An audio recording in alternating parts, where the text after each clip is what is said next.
Thor Ragnarok arrives on Ing services, and women lead a revolution in the newly restored fantasy film Born in Flames. What's streaming? Thor Ragnarok 2017 on iTunes, Amazon and Fandango now. Marvel's latest in the Thor series finds the God of Thunder, Chris Hemsworth, held captive on the planet Sakaar without his trusty hammer. Across the universe, his sister, Thela, Kate Blanchett, has descended on Asgard while the threat of Ragnarok, the end of Asgardian civilization, looms. But before he can save his home planet, Thor must win a gladiatorial battle against his old pal the Hulk, Mark Ruffalo. While the Thor movies have been largely forgettable, Manohla Dargis wrote in the New York Times, Ragnarok tries hard to change that profile, and mostly succeeds by knocking its big, blonde beauty consistently down to size. The Frankenstein Chronicles on Netflix. Sean Bean, Game of Thrones, plays a river policeman hunting the killer behind a composite corpse of children's body parts in this retelling of Mary Shelley's classic novel. Both seasons of this British cult drama series are on Netflix. Born in Flames, 1983.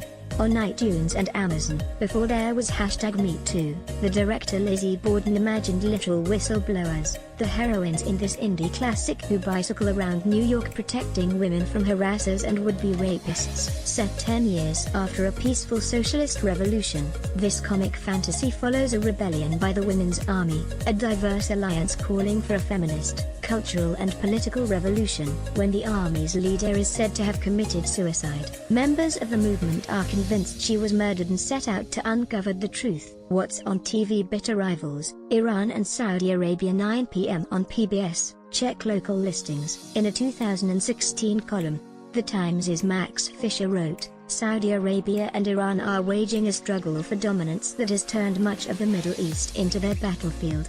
Rather than fighting directly, he added, they exploit the region's direst problems: dictatorship, militia violence and religious extremism. This two-part frontline documentary charts that 40-year rivalry through interviews with military leaders, diplomats and policy experts, as well as reporting from the region. While looking at Saudi Arabia's role in the Yemeni conflict, the frontline journalists were the only foreign reporters allowed into Houthi-controlled northern Yemen last year. Death Row Chronicles. 10 p.m. on BET. Death Row Records, which churned out hip-hop stars like Tupac Shakur and Snoop Dogg, has had a bumpy ride from the start. Founded in 1991, the label put West Coast rappers on the map, but it also had a dangerous reputation under the guidance of its co-founder, Marion Knight, known as Suge. Last summer, Mr. Knight was indicted on a charge of threatening to kill or seriously injure the director of the film Straight Outta Compton. This documentary series delves into the label's history through archival footage and interviews with Mr. Knight and other death